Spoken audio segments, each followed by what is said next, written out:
And the podcast begins with a song of rebellion. How can this podcast be my life? CD Burners. All right. Are we good to go? Yeah. Oh, are we recording? Yes, sir. Oh, shit. All right.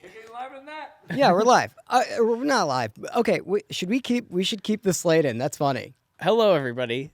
Welcome to the first episode of CD Burners. It is our new podcast. Look how cool this is. Look what we get to do. This is we were so not pillows. We're fucking not used to doing podcasts in a professional environment. We're usually just on like Zoom or whatever, but We've been on Zoom, and then we were like on your couch for a while. That's true. Like this is the first like thing that feels like we're doing a real podcast.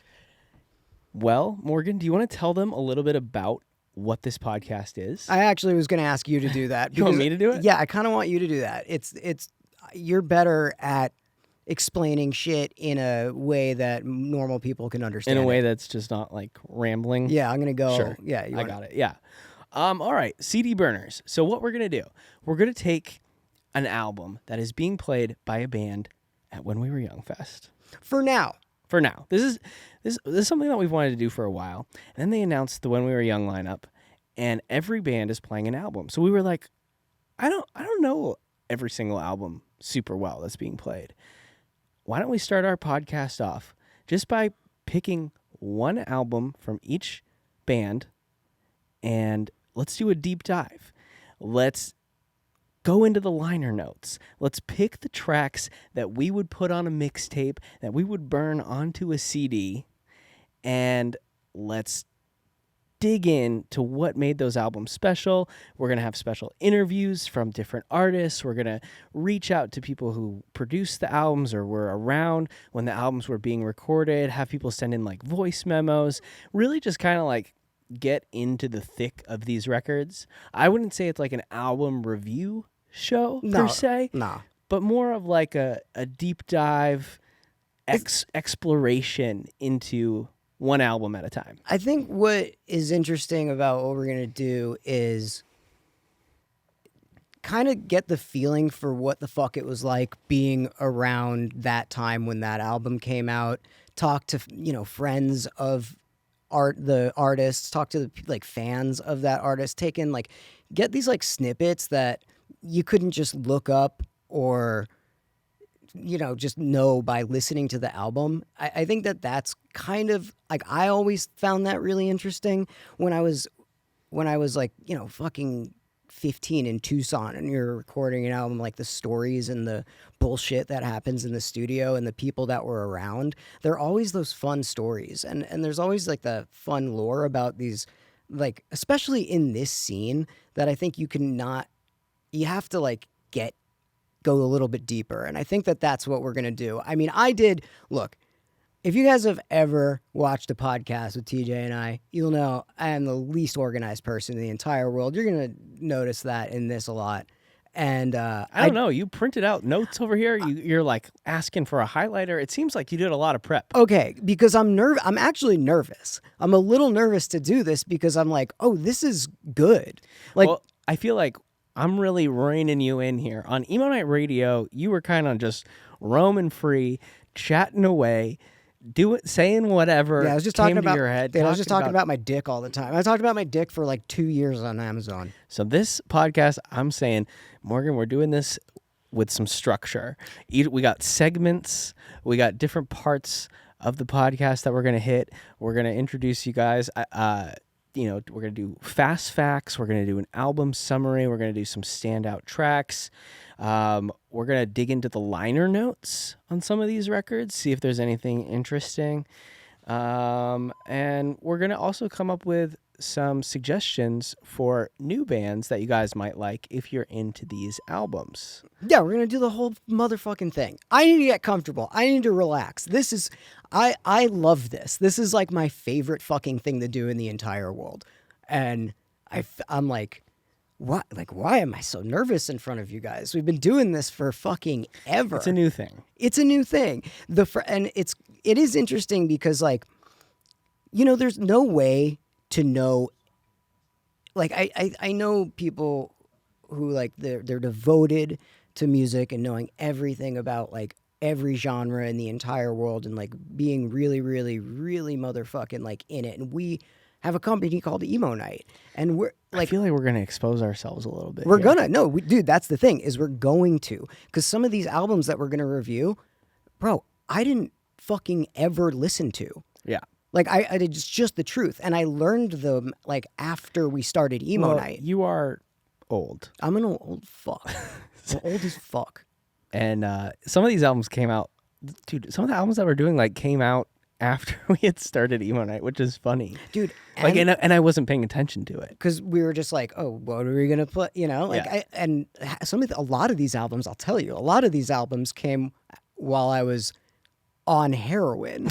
So like, you know, I heard them in the background, and I like know them, and now I got to actually take a listen and be like, oh fuck, I remember that. I remember that, and that's kind of the feeling that I really want to evoke with this podcast is Being on heroin and listening to an album in the yeah, background? that's exactly what I Okay. want. I mean, look, everything should be like that. You do that, you're on heroin, everything is fine. But everything is all right. Everything's all right, which brings us to the first album that we're going to be getting into on this podcast. Today, we're going to be talking about Motion City Soundtrack's Commit This to Memory.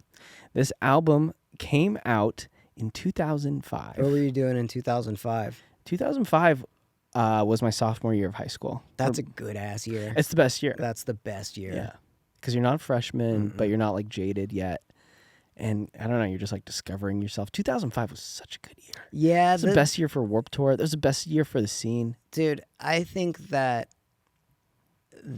it's so fucked because I'm like, dude, I just want to go back to that. Like, I don't want to know everything that everybody's doing at every single second. And that's like when I went back and listened, like when I re-listened to these albums, I was like, I was listening to these albums and paying attention to them as opposed to listening to these albums and being like, somebody posted something funny on Twitter. Yeah. Like- You're actually listening to these records like the way we used to listen to music, not just like having it on and like looking at something else. It's also really cool because when I was, especially with like this, the first couple albums that we're listening to, there are songs on here that people had made me on mixtapes. They burned it onto a CD? And I didn't realize it until I like got that fucking what Nostalgia is it? feeling? Nostalgia feeling. I was gonna say like the PTSD of like that feeling, like when you're like, I know this from somewhere. So fucking where did I know that? And it turns out that like a lot of these songs were burned on albums that like had no fucking label on them. Oh yeah, you just put the Sharpie on it. I mean, that's why we are calling this podcast CD Burners, because if you guys don't know, if you're not old like us, we used to burn CDs for each other all the time. Like if you liked a girl, you'd make her a mix CD, and you'd spend hours downloading the songs on Napster and Kazaa and like give the family computer just cancer. Yeah, it was important, dude. It was important. Yeah, you'd get a fucking virus. Yeah, or you'd download like the Bill Clinton on accident. Like you downloaded a song that was like Sum 41, and then you'd press play and it'd just be Bill Clinton going, I did not have sexual relations. Dude, it was the fucking best time. It was Like the Wild West. which is, and I wish that sometimes we could just like get that thing, and that's what I want to do with this. Like, dude, I now, if I want to like make, it was really funny because I was like going through all my, you know, like I was on fucking all the DSPs and like looking, you know, being like, and so I was going through my like playlists that I've made, and I do the same shit now. I'm like, I like this girl, I'm gonna make her a playlist. Oh, really? Like, yeah, dude. I have playlists like named Thalia and Yeah. playlists named like Terry. Wow. Yeah, no, and I do the same So shit. romantic. Yeah, except the songs now are like so different than what they were back then, and like Beautiful big titty butt naked women just don't fall out the sky, you know. I can't mix that motherfucking thing. That We gotta sounds review good. that album. Yeah. Look, I'm fucking. Yeah. Look, We're not just sticking to the When We Were Young albums. We are gonna listen to any albums that, you know, we like, that we're interested in. This just seemed like a good way for us to get started and, you know, have something consistent to jump off of. it also gives us like structure, and I need structure. So let's jump right into this episode. 2005, Epitaph Records. This is the second release from Motion City Soundtrack. The debut album was called I Am the Movie. This album is widely considered the band's breakout album. So the fucking in the like it's like the fun facts about this, like Motion City, the first album they were like selling out of the back of their van, like, and that's how they got recognized. And that was like that's what I remember doing. Yeah, I mean, dude, I feel like Motion City is a prime example of Warped Tour, like, propelling a band's career. They're to me like such a old Warped Tour success story. They also, like, when re-listening to it, I was like, oh, this influenced so much shit. It's wild because it is considered a pop punk record, but I don't think it sounds like a lot of pop punk. Like, people talk about how it is a seminal pop punk album, but like it doesn't really sound like anything else. No, it doesn't, and it fucking changes a bunch. That's what I think was really great about this album, is that it sounded, this is going to be the fucking stupidest sentence in the entire world, but this album sounded like this album. If you know what I mean. Like, it sounds like Motion City. Like, when I was going through all the songs, I'd be like, oh, this sounds like a Motion City soundtrack song. Just especially because, like, so I did my homework. I did some every track by track, and like I really like listened to like the music. I'm not like a lyrics guy sometimes. It's like the song has to grab me. Like the beginning of a song has to grab me, and like I'll talk about all that shit when we go through. But like I did my like track by track, being like this, this makes me feel I like this because of this. I fucking hate this because of this. Also, here's the thing. Sometimes the song is bad, and that's okay. That is true. That's a fine thing. Like, I don't want this podcast. I want to be like honest. I want you guys to feel like we're not lying to you. Well, yeah. If a song is bad or an album is bad, I feel like we can express that. But I don't necessarily want this show to be like an opinion piece per se.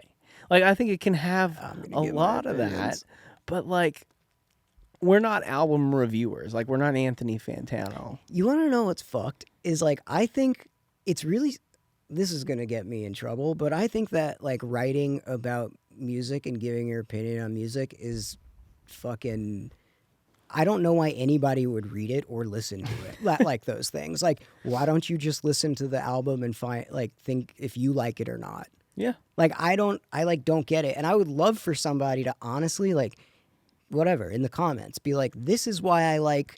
Well, that's why Pitchfork is dead. Dude. That's why Noisy is dead. Music journalism is dead. That's and I wonder why.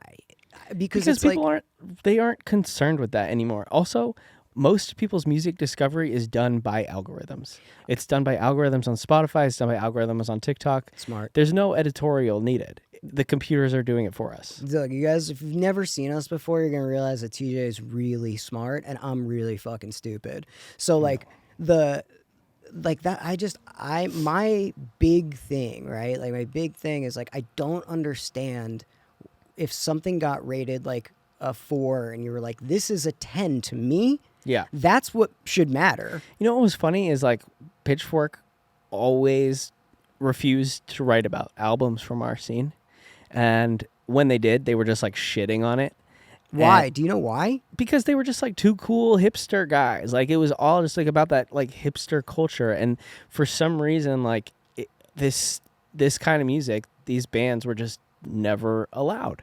And then they did write about Brand New, and like I remember they wrote about Brand New and panned it. They gave like Devil and God and Deja like terrible ratings. Yeah, wrong. And then they went back in like 2014 and they issued a retraction and they were like, we were wrong. Yeah, they're wrong. Wait, why did they say that? Because it was like, oh, emo is finally cool and okay now, so I guess we can actually say what we think. But like, shut the fuck up. Yeah, that was fucked up. Like, dude, I can listen to a fucking album today and like, I'm like, for instance, actually, the Kanye album is a great example. Like, the first time I heard it, I was like, 6 out of 10. I was like, and then it kept getting in my head, and now I'm like, this is fucking awesome. So, like, having a review of something and being like, this is what it is, seems so fucking stupid to me.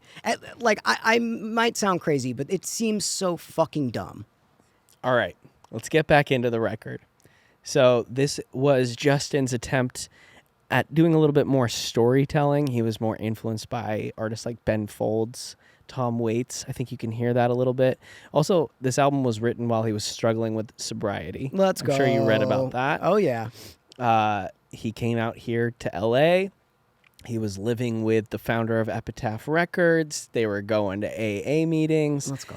But this album was really interesting because it's like half written when he was completely fucked up and then half written when he was sober. You can tell. Yeah? Like, you can tell. For sure, dude. Like, you can always, like, if somebody's really, really, really struggling with shit, like, also, that's when the best shit happens. That's when you're like, I have to feel something. It's really hard to write a song or write an album or, like, anything that is of incredible substance when you're happy. Like, it really is hard. Like, at least in my opinion. And also, look, a lot of the stuff I say, and I think that we'll both say, might not be your opinion. It might be wrong. I'm open to being wrong. We're going to talk to Justin a little bit later on the podcast. We actually, we're going to Zoom him in for an interview, and I'm excited to hear what he has to say about the writing process on this record and have you two talk about sobriety. Oh, we're also going to fucking call Mark. I'm going to I don't even think we mentioned that yet. Oh, we didn't mention it. Fast fact number 1, this album was produced by Mark Hoppus from Blink-182. This was his first production debut. Which is fucking crazy because it sounds awesome. And I'm not just gassing or blowing smoke. Sure. You know what I mean? Like, it sounds great. Like, this album sonically, is that the right word? Yeah. It sounds really good. There are some tracks specifically, like, where you could be like, oh, you're kidding, Mark Hoppus produced this? Yeah. Like, it, you know, I have one, there is a track on here where I was just like, sounds like Blink. Yeah. You could absolutely tell. Well, every pop punk band sounds like Blink. They have 3 chords. Yeah. Incredible. This album was also recorded down the street from my house in Valley Village. Was it? At least partially. What was the studio called? It was called Seedy Underbelly Studios. Yeah, Seedy Underbelly. And apparently the neighbors called the cops a lot. Yeah, but dude, one of the neighbors was who? I don't know. I didn't find this. It was somebody in this band fucking Toto. Oh, Toto, yeah. Yeah. No, wait, I thought the guy from Toto owned the studio. Or, I don't know. Maybe I'm wrong. Well, hold on. Read that. What does it say? I don't know. You tell me. All right, hold on. Let's find out because I think it might have been the dude the guy who owned the or fucking. It says it was recorded at Seedy Underbelly Studios, a house in Valley Village that belonged to a member of Toto. It belonged to him. Yeah. I thought it was a neighbor. I thought he was just being a fucking bitch. No. So like, what the fuck you own a studio for? And then you're like, it's call too the loud. neighbors on himself. Yeah, but like he owned the studio. Oh, the neighbors called. Yeah. Oh, I read that entire thing wrong. I'm fucked. Damn. That's what I'm saying. Wait, wasn't Ryan Rabin's dad in Toto? No, it was in America or something. No. And Michael Jackson. No, you know who his dad was in America? Who? Brian Logan Dale's the dude that was in his band. Fuck, what's his name? I don't know. Fuck, I forgot. Yes, you do. You know him, the don't other know. dude. Yeah, his dad was in America. Ryan Rabin's dad was in something else like Trevor Rabin is his name. What band was he in? Doesn't matter. This has nothing to do with this. It kind of matters. I feel like this is fun. Trevor Rabin. Yeah, just find out, dude. Of course. I don't think Trevor Rabin is in Toto. He's in Yes. Yes. Dude, what? Prog rock king, dude. Yeah.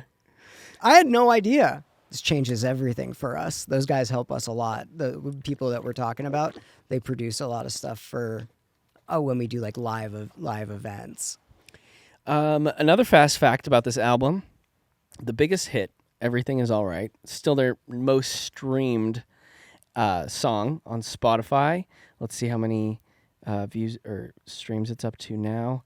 Everything Is All Right. Everything is all right. It's up to 91 million. I wonder what. 967,527 streams. Jesus fucking Christ. So Wait, 99? 91. 91? Yo, let's get this thing to the billions Yeah, let's get it club. to a billions club. After this comes out, obviously everybody's going to go listen to it. 100%. That track, I didn't know this, and I've heard that song a million times, but it has guest vocals from Patrick Stump. I had no fucking clue. Pretty cool. Dude, there's another song on that album. Let me just get my notes really quick.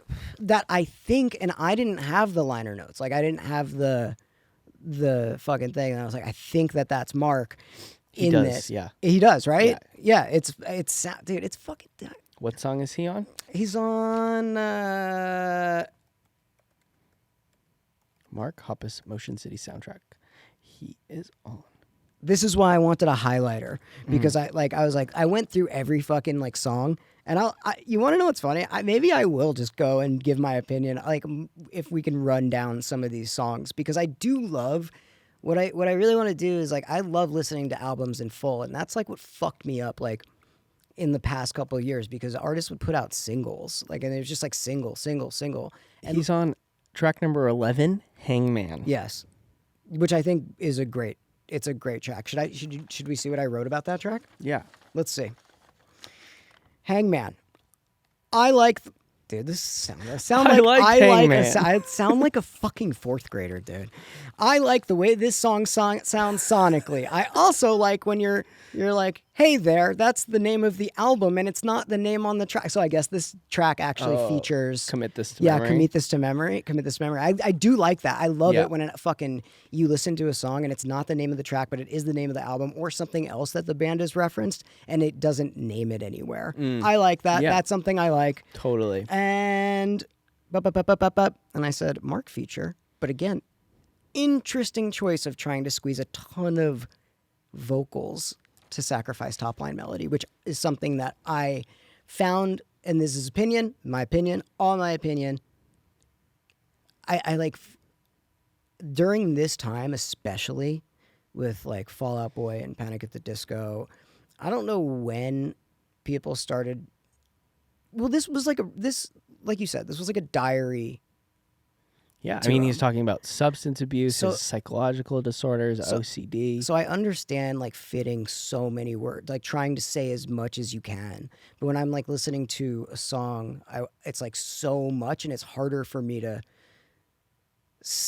I don't know, like grasp that top line when it's like for like every like chorus and verse, which I do like sometimes. Obviously, I'm drawn to that, dude. We do emo night, like I love that stuff. But there's some bands like really squeeze so many lyrics and syllables into something where I'm like, get it said like 2 words. So what are you saying? You're saying this album does that or doesn't do that? It does do that. Okay. There's some tracks that really do that. And it like very much so influenced. I feel like a lot of Fall Out Boy, Panic at the Disco kind of bands and artists that moved along. Like what's a great example? I don't know, every Fall Out Boy song where you're just like, there's so many goddamn words in here. Yeah. You know, like, but I love it with this. Yeah. I like really do love it. And I just think it's something that like, I don't remember a style of music doing that before this, besides like Scatman. Yeah, I mean, emo in general is just all about the lyrics, at least for me. That's like what drew me into listening to this genre to begin with. That's really interesting, because I feel like when that's why this is going to be a great podcast, because I had to listen to the album twice over to be like, I didn't listen to one fucking lyric, dude. Oh, really? I was like listening to the songs as a whole. And then I went back and like listened to the lyrics. And so this album is so fucking, in itself, this album is so catchy. And like I said before, this sounds like Motion City soundtrack. And I don't know if there's a lot of bands out there where you can be like, this sounds like that band. Yeah, I mean, I love the use of synth on this album too. Like I don't remember too many bands throwing synth in their records at this time. Like I know there was like Reggie and the Full Effect. That's what I have a lot to say about it. Yeah? Like, yeah, dude, You hear some Reggie in here? I heard some Get Up Kids, dude. The Yeah. first song on 4 Minute Mile, or Yeah, one of whatever the first Get Up Kids album Mm-hmm. or 4 Minute Mile. That was my introduction to even believing that there could be synth in like emo. Like it was so far out of the realm of me to even think that that's like This one? this album. It has it on it. Okay. This album, that not the first. It's not that song, but like that they started bringing like those like soft synths in, and I just didn't hear that in like this type of music before. Well, this was Get Up Kids was 1997. I know, and So almost 10 years before this. And so if you like, the thing is like we are gonna suggest some bands that if you haven't really taken a dive into, like that is adjacent. And I think Get Up Kids is like a huge example. And I'd be really interested to talk to him to see if he's gonna be like, yeah, dude, that was like See what Justin's influences were. Because that ultimately like talking about synths in an album is kind of important to me because it made me feel like you could bring in other things than just guitar, bass, and drums and vocals into this type of music. Like it, and it worked, and it was new. It sounded really new for the time. Well, you mentioned these two bands earlier, Fall Out Boy, Panic at the Disco. The band Motion City Soundtrack toured with Fall Out Boy and Panic right after they released this album. And I wonder if there's any videos of Patrick like popping out and singing "Everything Is All Right." Dude, we'll find it. We got to see it, but not everybody had iPhones back then. Like it was like flip phones. I know. Sidekicks. We'll see if we can get it. Let's see if we can get it. That's why this is going to be cool because we're like, Putting if we that down. find it, find a note, find a video. Also, I have to write like fucking what I am going to ask when I text Mark. If you guys, no, this is not that type of thing. We're gonna do all the work. I'm not gonna ask you guys to do any work, but I will ask you guys to be like, hey, if you review this album, because I love doing this. This is really fun. All right, Morgan. What? What are your standout tracks from this record? Bro, I think the first song off this album, I like. First off, I think it's really important to say that there are a lot of great songs on this album besides the single. And I think the first song is a really good example of that. Like when I think of this album, I think of the fucking first song, Attractive Today. Like that's kind of what I think of when I think of this album. Let's hear a little clip. Oh, this song is so good.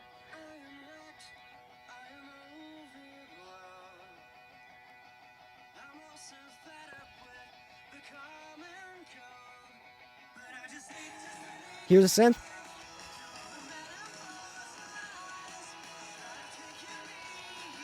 Oh, That's what I'm saying. This song Dude, is really it's good. really fucking good. And that part right there in particular, the woo, is really Get Up Kidsy. I'll find the song that has the thing that I'm talking about. Okay. I fucking talk to Mark, man. I want to know like what the fuck is in Mark's goddamn head. I did have a note here about Mark's philosophy for producing it. I don't know. We'll hopefully get a voice memo or a video recording from Mark. But where did it go? He said that his approach to producing it was not about putting his own flair on it, but more watching and listening to what the band was doing. He also did something like, okay, how do I say this without sounding like the hugest dick? There's a thing that producers do today, which is like canned vocals. Like they can the vocals before the chorus or like the back and forth. Mm-hmm. Like you'd be like, whatever, hi TJ, and then you go, hi TJ, and it's like it's a production effect. This album does it very like perfectly. It does it really, really well. I've grown to hate it. I hate it in new songs, but when I listen back to this, I'm like, that sounds fucking sick as hell. I'll find an example of that. But it might be on. Where did I write it? Actually, no, I did write it. Mark has had quite a production career. It's on Everything Is All Right. Everything's all right? Yeah. Mark has gone on to produce All Time Low, State Champs, The Used, Neck Deep, Tonight Alive, so many more. They went Weezer mode on some of these. Ooh. Yeah, they went Yeah, Weezer mode. I hear that now. On some of it. Go to Resolution. Yeah, this is pretty Weasler. You know what I mean? Mm-hmm. It's like really, but I look, the ending of that song is like one of my favorite parts on the album. Which part? The ending. Like, I like this shit. I think they just like let it linger. Yeah,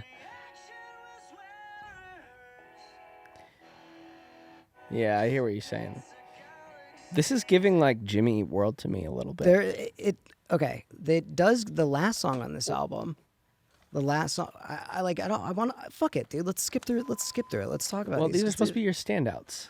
Oh, fine. Okay. I think, let's see. These are my standouts. There's a lot, dude. And I have a lot to say about like Let's Get Fucked Up and Die. Okay, let's talk about Let's Get Fucked Up and Die. All right. Did you read the story about how this was named? No, but I have So Justin is actually, I don't know if he's still active, but he was active on Reddit for a time. what? Yeah, and like, What do you mean? What do you mean active on Reddit? like, there's a Motion City soundtrack sub, and people are like asking questions about the band, and people are just like, well, if you just tag at JCPMCS, he'll fucking answer you. And then of course he jumps in and he writes this whole thing. So here's what he had to say. He's basically said, do you want me to read this? Yeah, read it, dude. Okay. All right. This is what Justin had to say on Reddit. He said, I received your message. Long story short, I've talked about this in interviews. A friend of ours and merch guy for All American Rejects would often say and do ridiculous things. I remember one night after a show in England, surrounded by people trying to throw money at him for sweet, sweet merch, he jumped on the table and yelled, "Let's get fucked up and die." And the kids went nuts. I thought it was both the dumbest and most brilliant thing I had ever heard. It was so obnoxious, yet at the same time, it universally resonated with everyone, regardless of whether it was superficial or otherwise. I couldn't help thinking about how it so perfectly captured one's trajectory through life. You get the shit kicked out of you at every twist and turn, and eventually, you die. So I filed that phrase away for future use, as was my custom. A few days later, that same merch guy showed up with business cards that said LGFUAD. It said some other pretty fucked up shit that I won't repeat here, and I just thought, this is hilarious. He took a random outburst from a few nights ago and turned it into a fake business. So I guess this isn't exactly a long, short story to the answer. In my head, I thought of this title, which no one wanted to spell out, as a sales pitch, a business, an industry, a confession, a lifestyle, a brand, before I knew what any of those words meant, and therefore tried to find a way to treat it as such. Now, if you look at the way this, the name of the track is stylized. Is this TJ talking? Yeah, this is me. Okay. But I'm going to jump back into what All right. Justin says here. If you look at the way that the name of the track is stylized, it's L.G.FUAD. And the question this user was asking was like, why is it stylized like that? I had that question too. That was my question. So here's your answer. All right. He says, I lived with my sister at the time, and she subscribed to all these magazines with names I can't remember now. But the one that fit the letter pattern was one by the name of LL Bean. So he just styled it the same way that LL Bean styles the name of their company. That's how L. That's how I style that's how I style the way I dress. LL Bean, dude. You don't even wear LL Bean. I would. If I wear LL Bean. I I've would. never you don't even own a piece of LL Bean. That's how I want to dress. LL Bean, send me some shit. I'll wear it on here. I'll fucking decked out in Bean. I was wondering because like I was like fuck, dude. Like maybe I was wondering if it was like a battle between like label and distributor, being like, you can't say "let's get fucked up and die," and you have to like put it as like a. It sounds like that was a battle at some point. Yeah, I mean that's what I imagined, but like now, dude, it's like fucking Ice Spice just put out a song called like "Eat Shit and Fart" or some shit like that, and it's like it doesn't matter anymore. And like back at this time, that's what I'm saying is like this time was so special because that was like something that I feel was taboo a little bit to like say out loud. Well, I feel yeah. You're right. But I think this song was going for like commercial success, like this album at least. Like it peaked at number 2 on Billboard, Yeah. which is wild. And yeah, you can't. I don't know, when you're trying to make like pop music in the mid 2000s, like you can't have a song that has the F word in the title. Dude, I still think. Well, But I guess, you know, if they're starting off with I guess there's probably a radio edit. What do you think the radio edit is? They just like mute it. Let's get and die. Yeah, probably. Probably. Yeah. But like that's the thing about this album is like it is like you said, it's like trying to be like, you know, they're like label it as pop punk, and I want to like push it into people's heads that like it's not the pop punk you're thinking of, but that's the cool thing about emo and pop punk and hardcore is that it does live in the same ethos. So there's pop punk stuff to it, but I don't know if I would consider this like a pop punk album, or let alone like it says it's like the pop punk album. Yeah. I don't think that it is. It's really interesting because, yeah, there's so much in this genre. And like so many of these albums that we're going to review, so many of these albums that are being played at When We Were Young, they don't sound anything like each other. And I think the thing that binded them all together was Warped Tour. It was like a scene. It was a scene that brought like-minded people together to experience this music and enjoy the community. And, you know, like if you put this album next to like a Seosin album or like a Under Oath like album, it goes together. It kind of goes together, but they sound very different. Dude, but it goes together. That's what I'm saying. Like why I'm like, it's not that, but yes, it is. It's a really strange thing that other genres don't have. Like they just doesn't have that.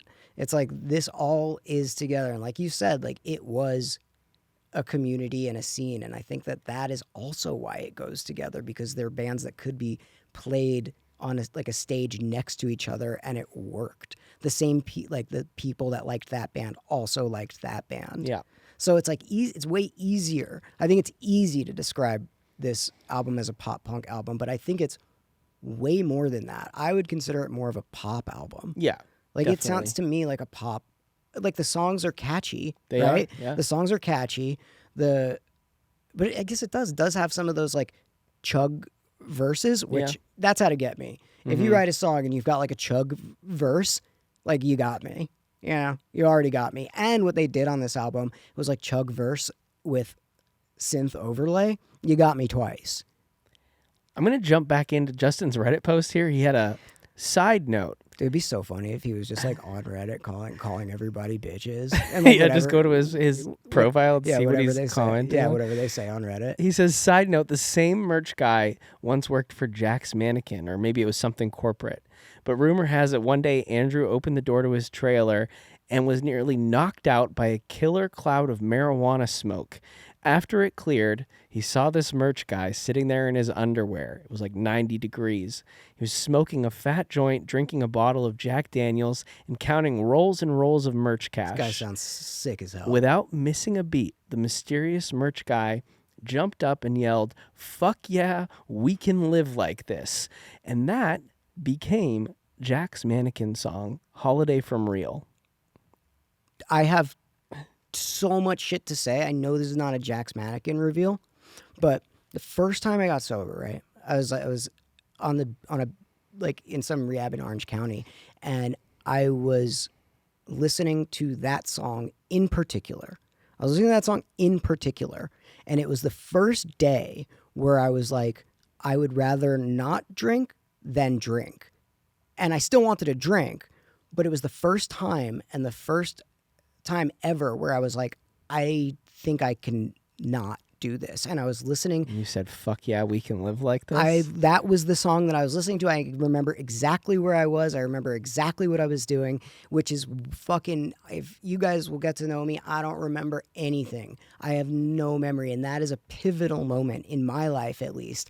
Also, another funny story about Something Corporate. I know this is not a Something Corporate review, but fuck it, why not? Tell you guys.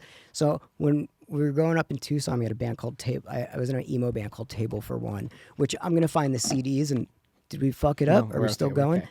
But like when it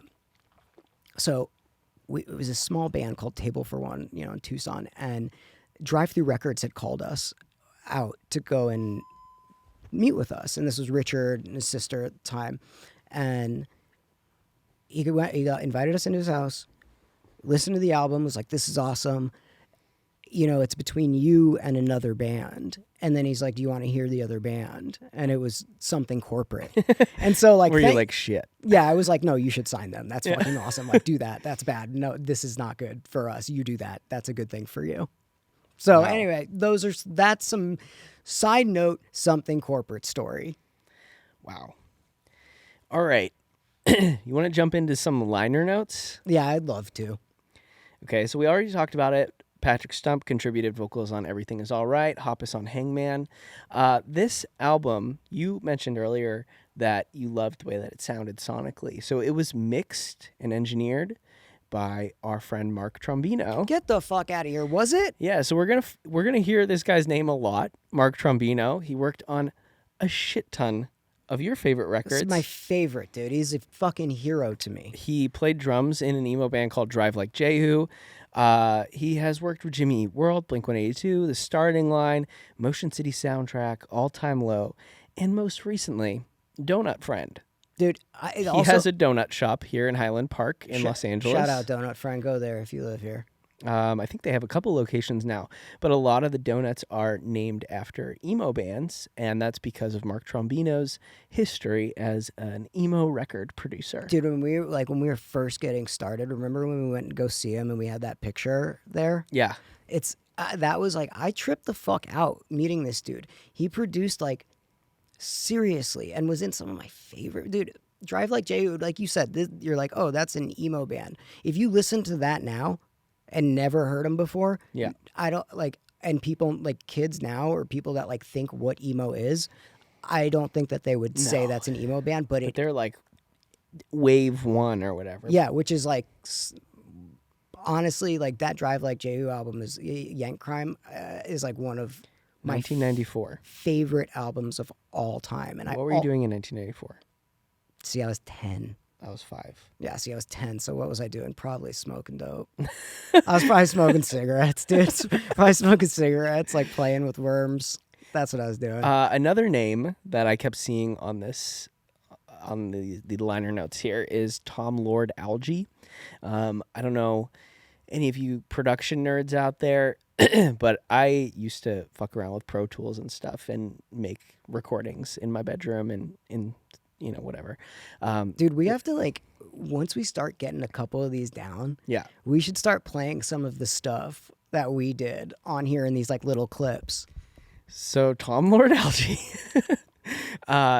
he has a whole suite of plugins for Pro Tools that are named after himself. So they have like compressors and equalizers, and they're like the Tom Lord Algae EQ, the Tom Lord Algae reverb, whatever. I learned that today. I knew that because when we were recording, like when I was in bands, Yeah. all these producers would be like, that's the fucking thing to do, Tom Lord Algae he mixed Blink-182's Enema of the State. He mixed Fall Out Boy's Infinity on High. He's worked with Taking Back Sunday, All Time Low, Sleeping with Sirens, up next. And Newfound Glory. Recently, he's been working with Maggie Lindemann and A Day to Remember. That motherfucker's still out and alive and doing Oh, shit? Tom Lord Algae is thriving. How old is that guy? Tom Lord Algae age 62. Yeah. Goddamn, dude. What a cool motherfucker. I bet that guy rocks. Yeah, I bet that guy kicks so much ass. maybe we should try to reach out. I would love to talk to that guy. I mean, he's done so many of these records. Like, we're definitely going to be talking about a lot of records that he's worked on. So Yeah, we got to let's get save that it guy. for the right one. This is great. We have so much stuff to cover. Also, on the liner notes, I actually have a picture here of the liner notes. Joni found it. Nice. They notably thank our friend Kevin Lyman. Remember I said they're a quintessential example of Warped Tour blowing them up? Yes. Yeah. They thanked Kevin Lyman. They thanked so many interesting people on here. Mark, Sky, and Jack Hoppus. Cute. That's cute. Who else? I'm going to thank Kevin Lyman. Thank you, Kevin Lyman, for letting us do this podcast. Thank you for everything that you've done for the scene. Yeah, I feel like we wouldn't even be here. They thanked Chris Caraba. They thanked so many. This is a Levi's. Dude, basically, they're tapped in, is what you could say. These guys are locked in. Motion City is like, all in all, I think this album is so essential to, like, if you were to have like a library of being like, what is the scene? Like, this album is I'm gonna say that with every album that we do, but this one, I feel so strongly about it when I listen to it. I'm like, this is gonna be. That's why I can never, ever, ever be like my favorite albums. I've got like 2 or 3 that I go back and forth from, but this one I feel like has to be. It's a great. It is a great album. It's a fucking awesome, solid album. There are parts on it that there's the thing about this is like, well, this is our first pod. We're gonna have to fix that. That's okay. Yeah, dude, this fell down. This is the first podcast. We're getting in the groove. But there's like songs on this album where I'm like, the verse is, at least to me, like way fucking sicker than the chorus. Yeah. Like way sicker than the chorus. And some of the pre-choruses on here. I think I've got like some examples of that. Let me pull out my goddamn homework. When You're Around is my favorite chorus on the album. Oh yeah, that's a great song. So When You're Around, that's the. I also like. I want to talk a little bit about like some of the production choices in the song style, like the way that they wrote these songs. Like a lot of them are like not in 4/4 time, which is like, just like if anybody who's listening doesn't know like music, I don't really know music, but it's the thing where you just go like 1 2 3 4, 1 2 3 4. They use a lot of different time signatures in this, but what they do is they make it sound effortless. Like it doesn't sound, doesn't feel out of place. Dude, you're like, when I am listening to Dream Theater, you're like, oh, they're doing that in like 15/9. Yeah, you listen to prog rock to try to figure it out. You're like, what are they even playing? Count this, bro. Yeah, see, like they do a lot of that in not a lot of it. It's not like crazy. I think it's like probably like 5/4 and like 6/3/4. Like nothing's insane, but it's not like the 4 on the floor like you hear in a lot of pop or especially punk bands. And I really like they do it effortless, and I think that that's a really cool stylistic choice. It's also like they do a lot of. I think I gotta give credit. I don't know what the drummer's name is, but I gotta give this guy credit, dude.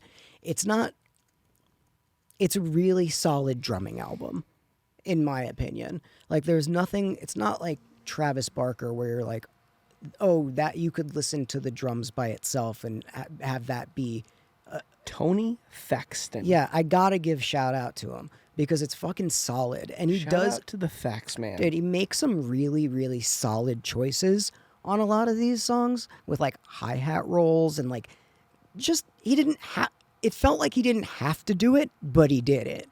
It felt like he put in effort to be a drummer on this album, and I like. I wonder how much of that came from like Hoppus' direction. I don't know. That's what we gotta ask him. Because that's a really similar thing with Blink records. Like, as you said, it's 3 fucking chords, but like the drumming is what sets Blink apart and makes it feel so alive. It just like how many bands do you know the name of the drummer, right? Yeah. If you know the name of a drummer of a band, that drummer... We had never heard of Tony Thaxton. That's what I'm saying. Before. Like, I don't know, but I have to shout him out. Yeah. I really think that is like, if you know the name of a drummer of a band, like, they're a good fucking drummer. They're like an essential piece. All of the members of every band is an essential piece, but it's like, in the public, like, fucking some little kid's gonna know the name of Travis Barker and not, like... because they're gonna be like, he plays drums for Blink-182. Like it's just more common knowledge. Right. But like I really love. They also did a bunch of other shit. Like there's a couple songs that like don't exit with a chorus that I fuck with. Like I really like not a normal song structure. And I think that the thing that I took out of this album is that they did that in a way that doesn't sound like they're trying to do it. Like, it sounds right to not put an end of a chorus on a song and for it to sound right. For it to have like they did another thing, a lot of or a lot of fucking, what's the thing that I love the most? Beating Hearts, baby. The synth? No, the like key change. Oh, okay. Dude, they did a ton of key changes on this album, which is like they did a lot of things to like grab me. They're like soft synth, cool. Not 4/4 time signature, cool. Fucking key change, yeah, you got me. You know, harmonies, you got me. And for me, the lyrics. I loved the lyrics. There's like so much honesty and so much pain, and Justin's going through so much like self-hatred, and obviously he's like getting sober and he's wrestling with so much. And I think that when you put it all together, it's such an interesting listen. This album, I feel like you could listen to it 100 times and find new things, whether it's the lyrics or, you know, something sonically that grabs you in a different way. I really, really love this album. You know what's weird is people call this a winter album. I did hear that. And I don't feel they're that. From Minneapolis, Minnesota. It's a cold ass place. Yeah, but you know, like you can look, like not every album that's recorded in fucking. I mean, I feel it. I feel that it is like as bright and playful as it is, it still feels like cold. And that's what I'm saying, like about the dichotomy of like him getting sober. Like it's like really dark, but also it's like a good thing. You know what I'm saying? Yeah, I know what you're saying. That makes sense to me. But you don't think that it's got this like dark tone to it? I don't know. Do people associate like winter with dark? Because the days are short. It's cold. I don't like when I associate like a winter. You grew up in Tucson, so there's no winter. There is no winter. So like my winter album, is Death Cab, the photo album. Like that to me sounds like a winter album. That fucking sounds like it's cold as shit. You know, you're like going on the porch really quick to smoke a cigarette and come back inside. That sounds like a fucking winter album.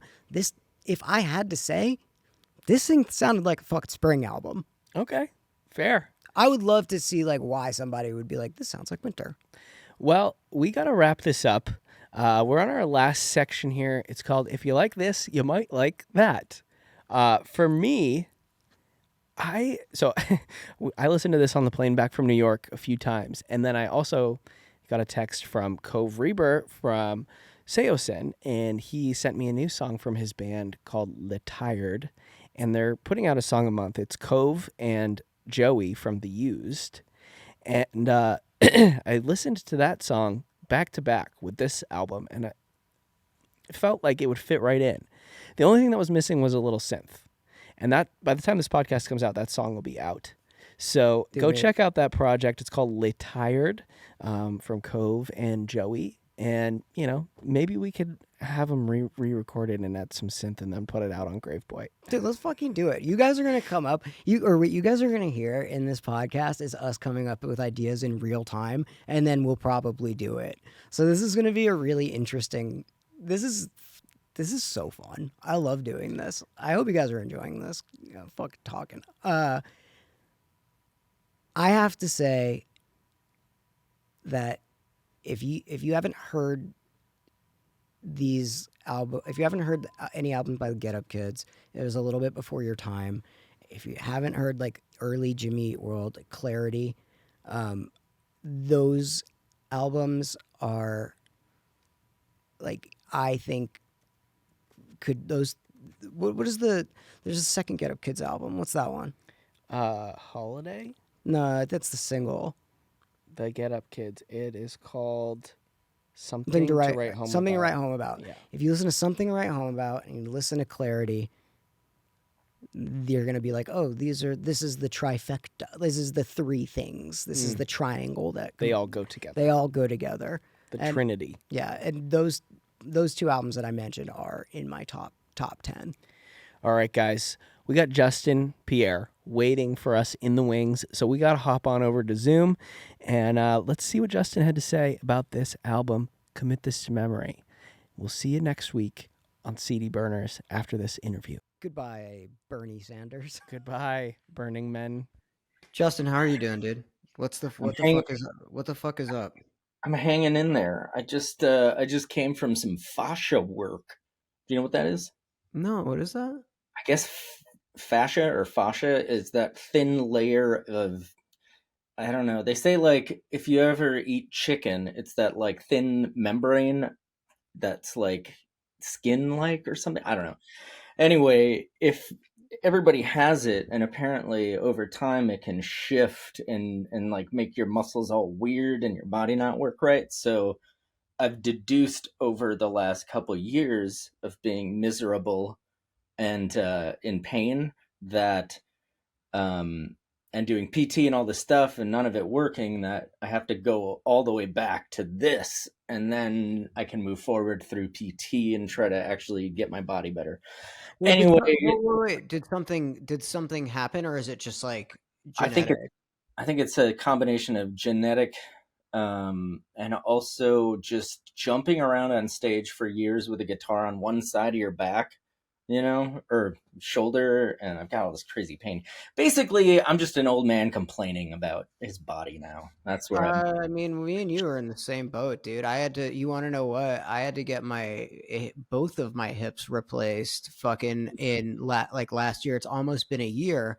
And then it was from legitimately jumping on stage for 10 years and alcoholism from when I was a little kid.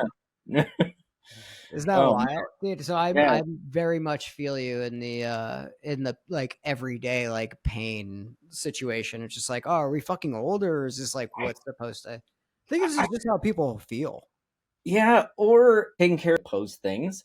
But I have to say that the most punk thing I've seen in years, and this might not be so like shocking to most, but I finally got to see the Descendants for the first time ever through the Ohio is for Lovers Fest, and then Milo comes out with a fucking water bottle around his shoulder, and he's singing, and then he's just like, and then he's singing, and it was like so fucking cool. Like I don't think anybody else could pull that off, but I think that has changed the way I view the word punk.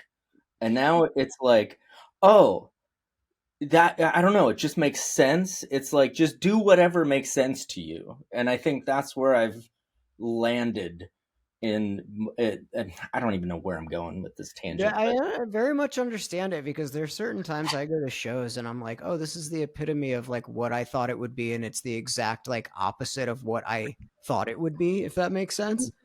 Like that's like I very much understand the water bottle thing. Yeah, I get that. I'm like, oh fuck yeah. And it's also just like in a lot of ways it is like it's humanizing, and you can like relate.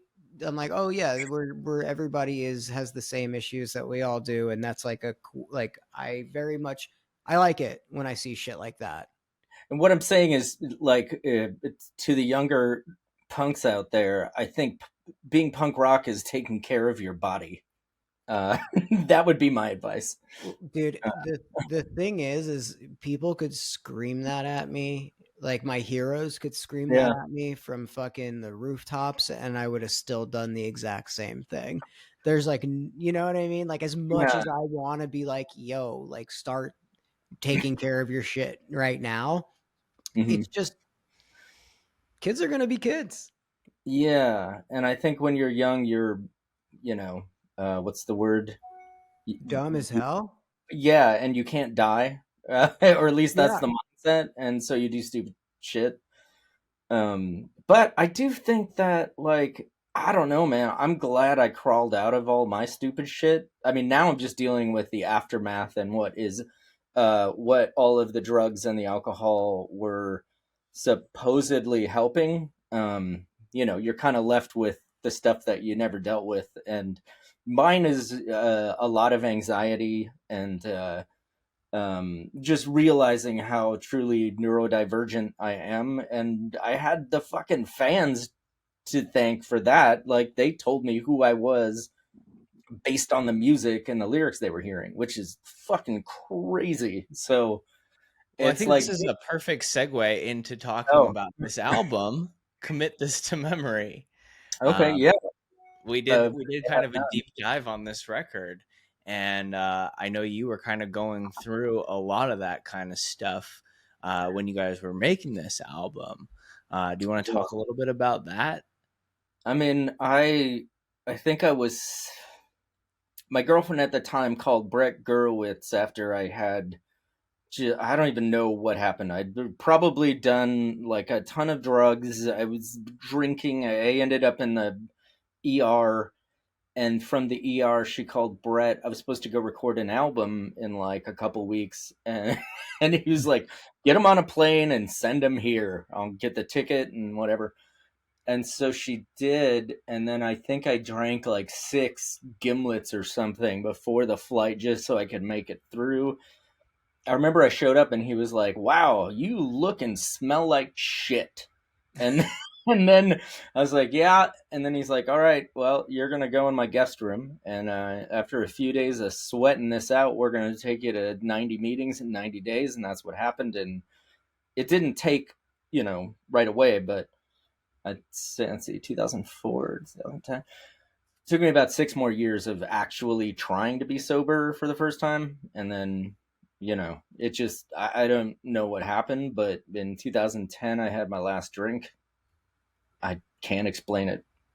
Dude, So, it's really it is really interesting. It sounds really similar to like what I got going on. I like what you were saying before we started talking about this. It's like the fans, the fans did more for you than like I feel like therapy or anything else could have ever done. Let you know yourself, like tell you who you are. well, I think what I found is over time looking at things, I I used music as therapy without realizing I was doing that. And it was just all the thoughts going on up here came out very viscerally and just without thought. And then over time, people would say thank you for a thing that I didn't even try to do. Mm-hmm. And so that has been really weird. And somebody recently told me it doesn't matter your intention. Um, you still you still are allowed to accept the credit for a thing that you didn't intend to do that had positive reverberations over time. And I'm trying to get there, but I don't have a very healthy self image. I think a lot of us don't. That's why No, we dude. we hide away in our basements playing guitar by ourselves or whatever. But yeah, sorry, I got off on a tangent. Commit this to memory. So yeah, I was kind of going through it, but I was like half sober, half. Well, some of the songs were written drunk, some of the songs were written sober, and I kind of know which ones. You kind of know which ones. Like, Kind is it, or is it just like a mishmash of like you're like, because are you like, of. oh, this lyric here definitely was fucked up. Like this song 100% fucked up. This song, yeah, mainly sober. Kind of. I mean, I Yeah. think some of the music was written because at that time we were still writing together in a room, which we kind of, starting with the next record, we got away from because technology allowed us to do that, and we all lived in different states. But I think, sorry, what was the, you were, oh, sober, drunk. Like I know in the same 1 hour period, I've talked about this before, so I've also found out that I tend to repeat myself a lot, but Dude, uh, I'm do the same thing. I could not be the worst person to fucking have on a podcast or a radio. I will just talk forever just the about, same yeah, stories over and over. Yeah. all good. But like in the same 1 hour period, I wrote all the words to Attractive Today and Let's Get Fucked Up and Die. I was really, I mean, I don't know if you noticed this, but I was heavily influenced by John K. Sampson at that point in my life. And I was just trying to ape the weaker thans. But somehow those songs turned out nothing like the Weaker Thans. No, I was gonna say, I was like, that doesn't sound anything like. I was like, I don't know, no. You know, but that's a fucking really cool thing to be like, all right, I'm gonna try and do this thing, and then have it be completely yours. Well, I think that's just all I do is I found that I my personality was, I mean, to a degree we all do this, but I think I'm discovering that my personality is kind of a lack of personality, and I filled it with all of the things that I've accumulated and dug over the years. But I'm basically saying the same thing that everybody does, but I think I do it a little more intensely. And so I set out and I'm like, oh, this sounds like a Weaker Than's riff or a thing, or like, oh, this is the Superchunk song. Oh, this is the Jawbox song. And everyone in my band hates that I do that, but that's just how I categorize things. In relation to other things, which I think is like the pop culture reference stuff that I used to do more of. I use that as a shortcut. It's almost like, oh, here's 500 words in, I just use Twin Peaks, and that encompasses like 1,000 words, right? Or this reference encompasses this many. So it's like a shortcut. What was I? Well, speaking of, I mean, we can talk a little bit about what that like, if you can walk through a day of what, you know, it looks like This when you were earlier. recording. Sorry to interrupt, but it works best if you ask me direct questions. Otherwise, I'm just gonna go off and keep talking, and suddenly we'll end up like, wait, where are we? Dude, all right, so yeah, walk us through a day of like what it was like recording that album, like an average day of, yeah. It's hard. My memory is not great. Or sorry, memory retrieval is not great. I remember. Let's see some stories. You have Things to I can commit this to remember. memory. It's not good. That's I not a know good feeling. Diaz was there. Brian Diaz was there, and everybody loves him. That was fun. I know. Let's see. We recorded at Jeff Piccaro's house, the house he died in mowing the lawn, and it was owned by John Cooker, who was he in Seedy Underbelly, and then he also bought Pachyderm and was responsible for just overhauling it. Now it's amazing. And you guys were recording this in Los Angeles, right? Los Valley Village? Angeles. Yeah, that was the CD Underbelly. He moved it from Minneapolis to Los Angeles, and yeah, like we had one session going in like the guest house, which was which was the studio, but it was really tiny, and like you could barely fit in the control room. Yeah, man, I don't have a lot of great, but I remember a friend of ours. We have this friend who worked at Epitaph at the time, and now she's a fucking psychiatrist, author, just genius. But we were hanging out. We went to the 101 to get some chocolate brownie waffle sundaes. And then I remember going back to the recording studio, and then I just wanted to show off. So we went in, we're all hanging out, and then Josh was recording the beginning of Everything Is All Right. And then I think I went into the bathroom of the studio to sing it out. I forget the exact details, but while he's playing, I'm singing at the same time. And it's a little out of tune if you listen to it, like, but it sounded so cool. And then when the band comes in, it's just fucking huge. And I did it in one take, and then I walked out, and that's what we used. I think that's how I remember it. Then that's what happened, dude. If that's how you remember it, that's what happened. We're sticking to that story because that's a cool story. And I think the police got called once because they were trying to set up an 808, like just right, and they just kept trying it, and it was like 10 o'clock at night, just in this neighborhood. Well, dude, that was actually one thing that I did notice about this album was like, this was like right around the time when I started hearing a lot more, like a lot of synths and 808s being introduced into like pop punk music and emo music. And so for me, that was a really like, this album was incredibly like, oh shit, you can do this and have it sound like this and still be this. And so I think that that's a really cool thing that you guys got the cops called on you for, like, because that's something that we didn't hear. I don't remember ever hearing 808s at all in Well, that was in Mark music. too. I'm pretty sure that was Mark, because Josh was responsible for the Moog, because he introduced us to the Rentals or me. And I was just like, what the fuck? This is the coolest thing ever. And I wasn't a big Gary Newman fan, but he was. And so he got all the references. But I just like the Rentals, and that second record, 7 More Minutes, is just fucking incredible. Love that album.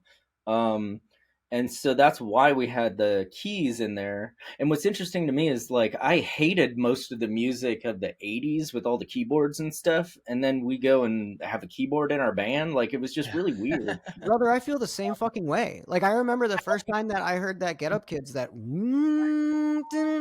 I was like, whoa, shit, you can do this? And then hearing it on your album, I was like, oh, you guys did this well. Like, you like really incorporated it. I mean, I'd say between Jesse and myself, I'm not sure how many keyboard parts I wrote. Josh and I wrote most of the well, I don't want to say most. Josh and I wrote a handful of keyboard parts for the first album. And I think we wrote maybe a little bit on the second one, but Jesse just turned it up a whole level on that record. As did, I think, Tony.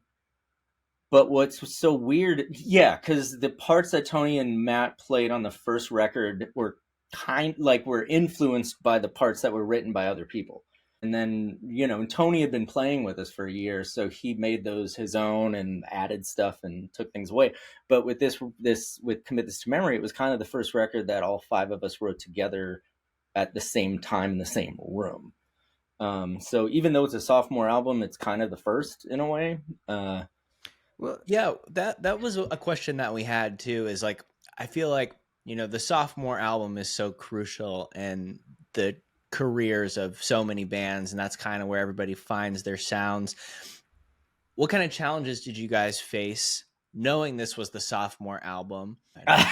I don't think we thought about it. You didn't think about it. No, like additional pressure or anything like that. You guys just went for it. No, I think I was still kind of in the throes of being a fuck up to like actually think about any of that stuff. I think I started freaking out around the third album more so, and I've made a bunch of missteps, but What do you mean? Wait, what do you mean? What do you mean? When I couldn't sing any of the songs on Commit This to Memory live in the way that I recorded them, I thought there was something wrong with me and my voice, and like, oh shit, I'm singing too high. I got to figure this out. So I purposefully wrote all of the melodies and things to Even If It Kills Me so that I could mostly pull them off live. And I think that was a mistake, because the album lasts forever. And so with My Dinosaur Life, I kind of went back to like, it's going to be on the album, it's not going to be live. I can't scream like that. I'd make it through one show and then I'd be done for the tour. Yeah.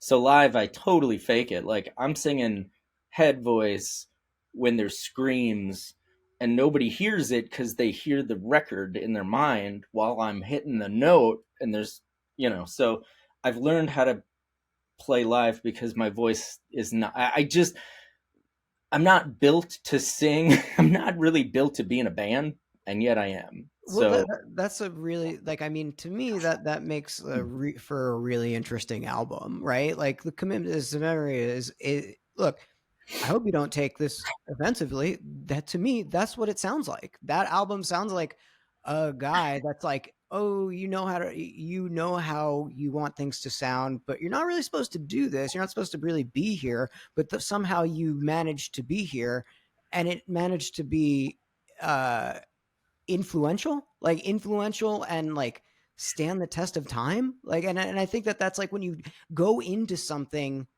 being like, I'm a music, I am this, it doesn't really come off the way that somebody who comes into it like, maybe humility is what I'm, or maybe it just might be being young. I mean, maybe it's humility, but I think I get that word thrown at me a bit, and I don't think I'm a humble person. I think I love certain things that I do and think that I'm better than others, but like I think it's just I have a very unhealthy self-image, and I'm just starting to realize that. People tell me I sound depressed or something when I talk, but I don't feel depressed, but maybe I am and I just don't notice it because I always think of depression as being low, but maybe you can be high and excitable but also be depressed. So I don't know. I don't feel that. And sorry, this is a weird tangent. What I do know is that like, and I think I mean, I don't want to, well, fuck it.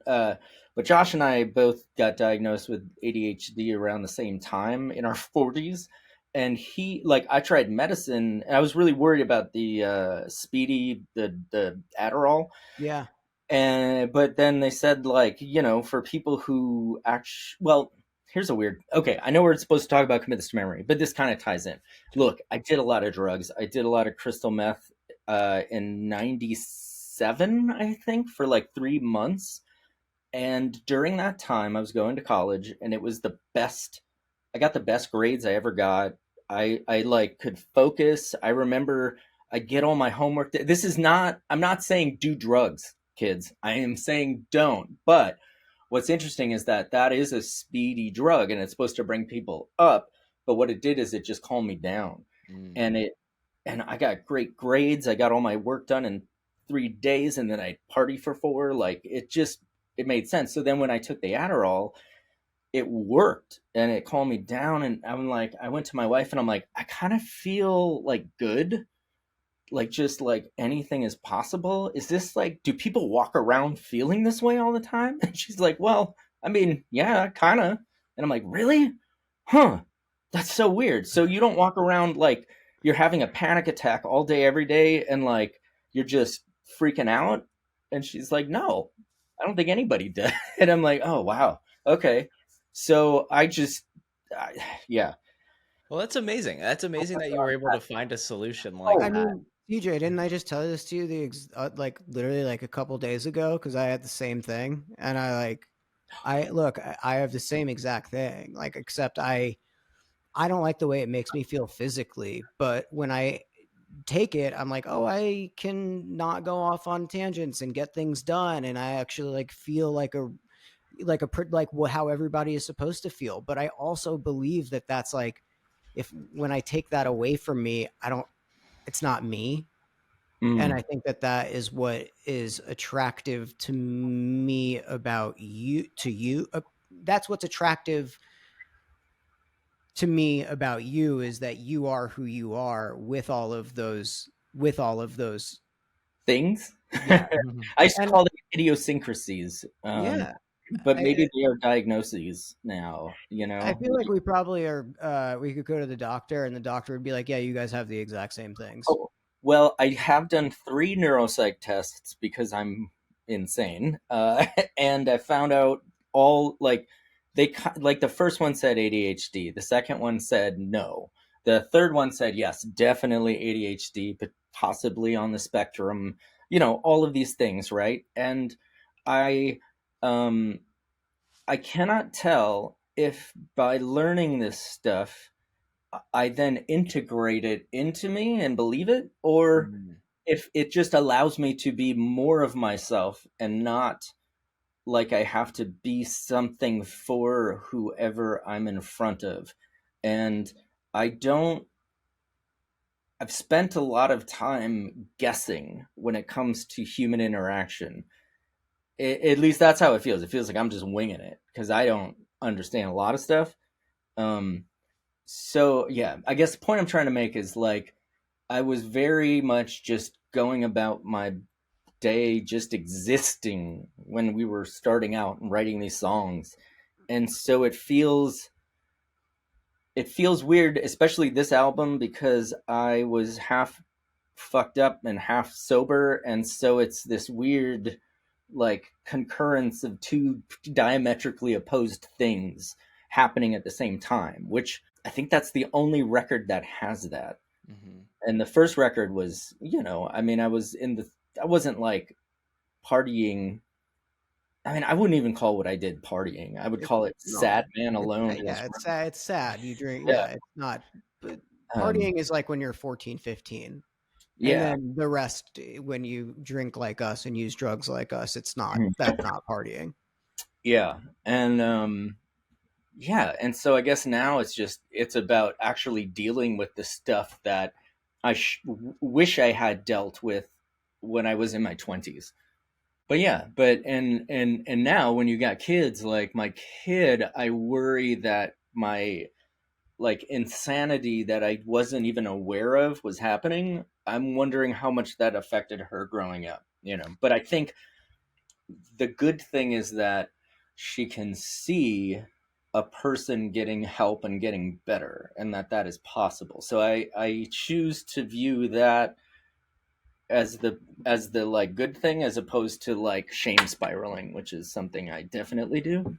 Does she like the album? I mean, does she like which albums? Let's Oh, she doesn't really like my music, uh, nice but she does classic like daughter. Brainiac, which is cool. There's that one song, is it like "Put Your Face on Me" or whatever he says in the beginning? He's like, "Put your face on me," like that, and she just loves that song, and so we'd play that. She likes Nirvana. She also likes Taylor Swift, and we do both like Olivia Rodrigo. And I am 100%. If Olivia Rodrigo had come out in the 90s, like there would be no difference between me liking that albums or those albums and like the Breeders, like Yeah. completely in the same thing. I think she is bringing guitar back.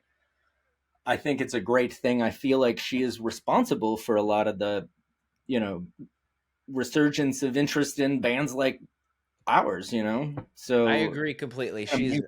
I'm a huge fan of Olivia Rodrigo, and I do want to ask, it has been 20 years since you made this album.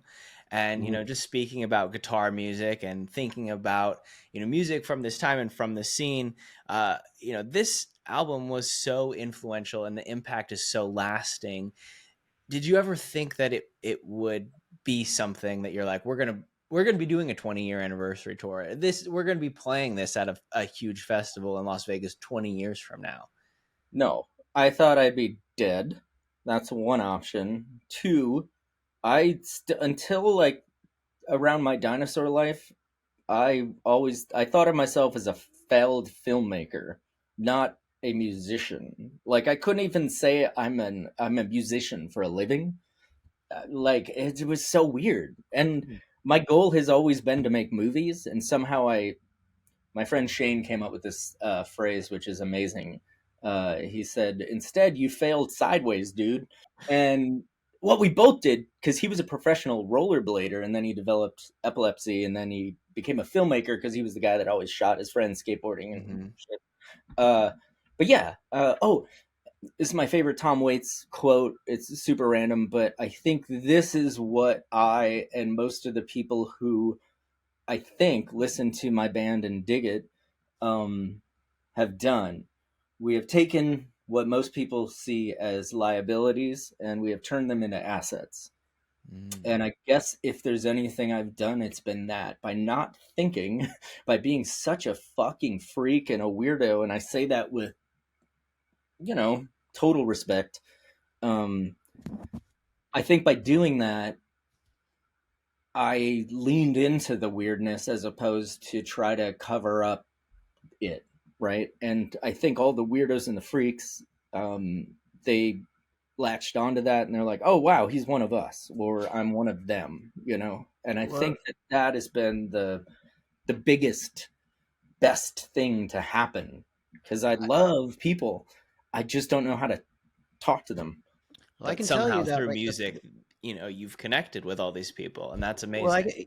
like the thing I can tell you is like me doing the same shit growing up. Like that was the first album that I listened to where I was like, wait a second, this does not sound like all of the other albums that I have been listening to. This is telling a very different story in a way that I feel like I can relate to, that it felt new and weird and freaky and like relatable in a way that hadn't been expressed to me in the music and that I like.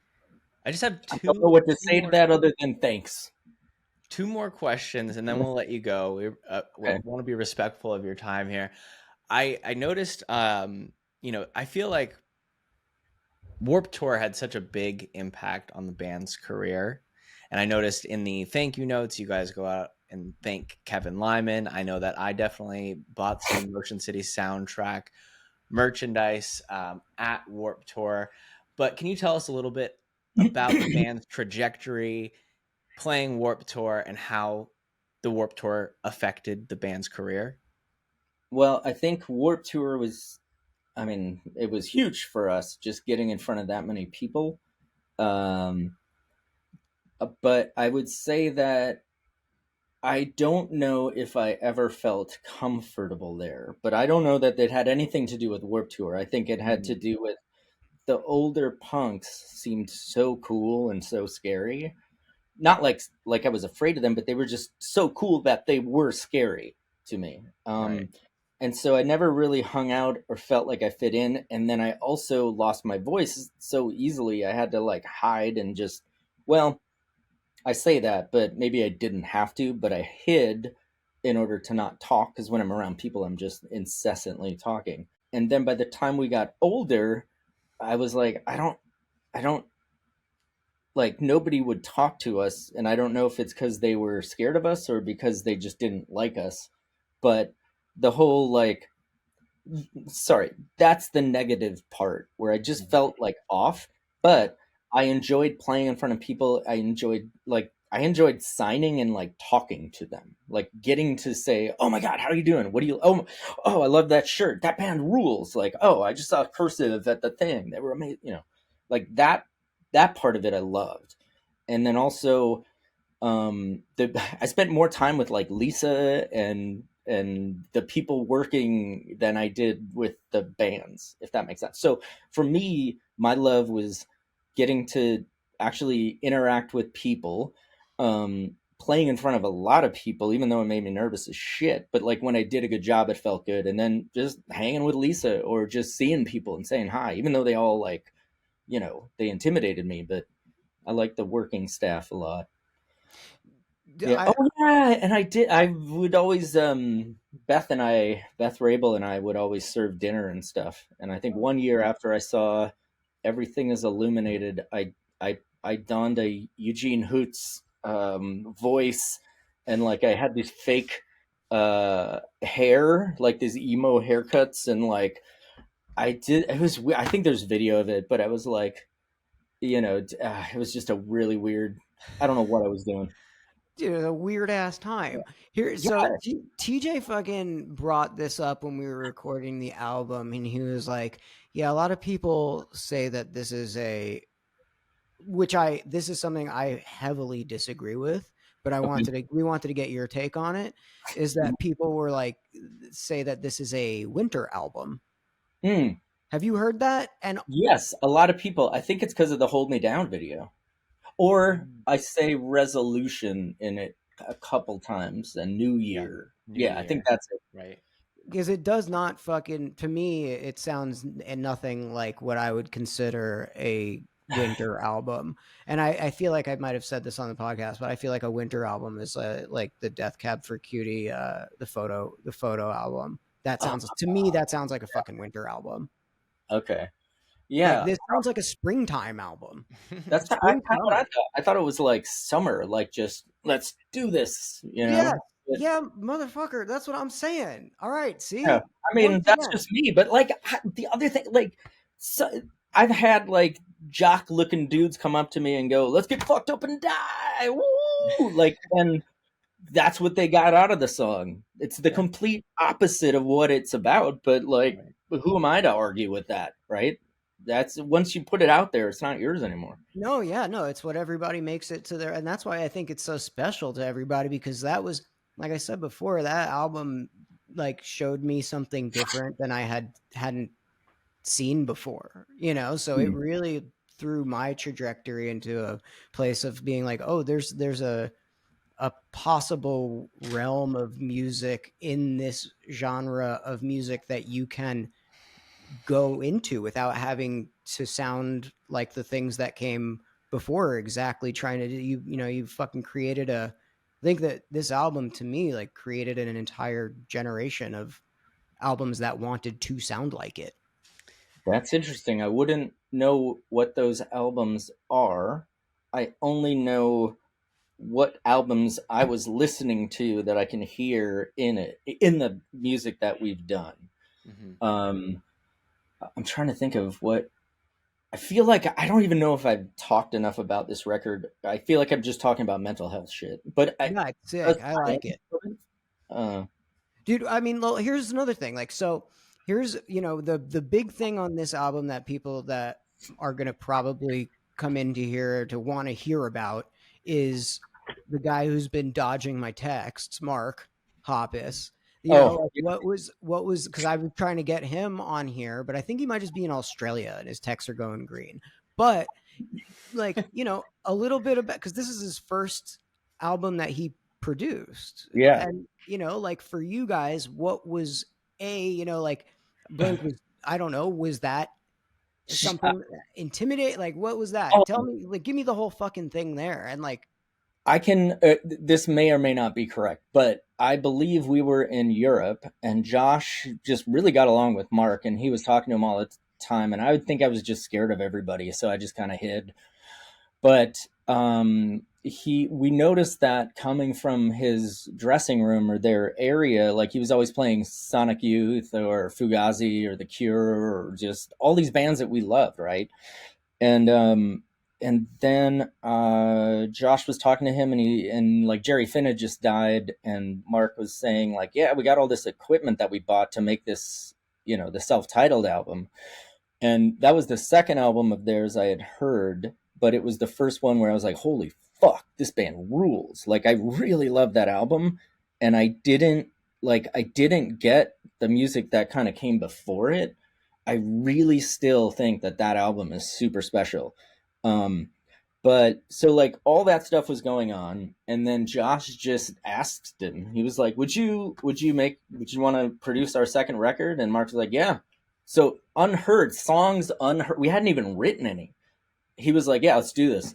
And so we went in, and because I think he had come from the Jerry Finn school of recording, everything had to be perfect. And like, we just would, oh my God, he would just make us do it over and over and over. Yeah. And like, it was really gritted out, perfect. Right. And then when we made, My Dinosaur Life with him, he was completely different, very loose. And like, he still was mixing different amps and stuff and getting sound. Like the guy's a fucking genius, but he'd be in one room doing something, and we'd be recording over here too. And he'd walk in, he'd be like, oh, the third note on that second run was flat tune, redo it. And then he'd leave, like he's just so good. But that it was this weird thing where neither of us knew what the other was going to do, but we just jumped in and did it.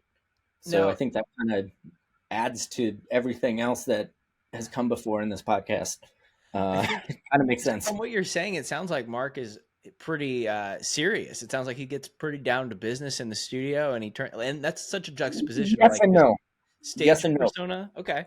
Yeah, I think people think of him as one way, but he is that in the studio, but he's also the funniest motherfucker in the room. He's so quick. He's very smart. He taught me about past participles, or he reminded me, because I think there's what's that song like? If I think it was Her Words Destroyed My Planet, different album, but he was like, fell. It was yeah. Anyway, so yeah, he's infuriating because he's kind of the whole package. Yeah, he is a great dude. It's funny that I would have never guessed that he is that meticulous, because the first couple of Blink albums sounded like shit, which I love. Like I love them, but I could never imagine like him having. He's just got a really good ear. He's got a really good ear, and I don't know that many people would know that or think that, but he is a fucking genius. The man is a genius, and I'm not just blowing smoke. It makes me mad. He makes Yeah, me mad at how fucking talented and effortless he makes it look. Damn. and nice and cool is the I know. thing. Like it's like it is annoying. I understand what you're saying, to be annoyed at somebody because they're so great. Like I get that. I feel that way all the time. I mean, No, I love him, but fuck that guy. Yeah, no, I feel the same way. I absolutely feel the same way. Well, Justin, thank you so much for hopping on the pod with Yeah, us. We thanks for really having me. appreciated it. This is actually the first episode of the podcast. We Oh my decided to do gosh! First, your album first. number one.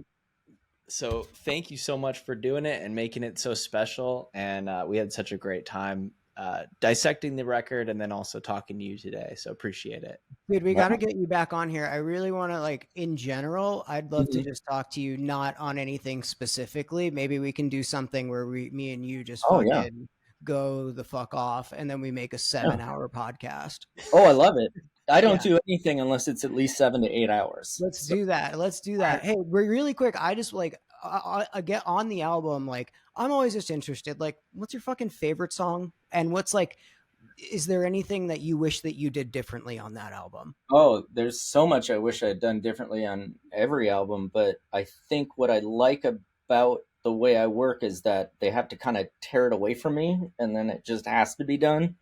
Otherwise, I'd probably work on things to death, at least at that point. Nowadays, like with all my solo stuff, I try really hard not to think at all and just be very much intuitive, and it's been a lot of fun. But let me see, favorite song. I usually go to Attractive Today because I love how short and sweet and to the point it is. It gets in and it's out, and it doesn't feel like it has a moment of like boringness. It's like, to me, it's a perfect song. And it sounds so gross to say that about your own music, but that's my probably my favorite. So interesting, because that's what I said. Oh, right on. So Maybe we're the same person. I feel like we are. It's kind of freaking me out a little bit, but but dude, thank you thank you so much. It's always a pleasure to be able to talk to like the people that we really, really respect and love, and like, are very grateful for. So there's a lot more shit that I want to ask you personally. We'll set something up, and me and you can just go. Maybe we can put that out as like a bonus thing for people who I want to love listen to talk. Two crazy people talk about Just shit for a long talking time. over each other, at each other, random tangents. Yeah, let's do this. I got it. Easy, man. All right, brother. Thank you so All much. right.